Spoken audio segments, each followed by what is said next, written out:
Hello বন্ধুরা, শুভ সকাল। কেমন আছো সবাই? আমি আজকে রান্না করছি ডাল চচ্চড়ি। এই ডাল চচ্চড়িটা আমার বড় মেয়ের অত্যন্ত পছন্দের খাবার।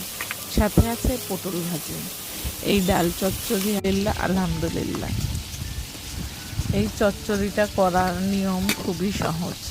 একটা আলু, পরিমাণ মতো কিছু ডাল পরিষ্কার করে ধুয়ে নিয়ে, কিছু পেঁয়াজ, কাঁচামরিচ, একটু আদা রসুন বাটা, একটু হলদি, একটু লবণ আর একটু তেল দিয়ে পর্যাপ্ত পানি দিয়ে সিদ্ধ করতে হবে ভালোভাবে।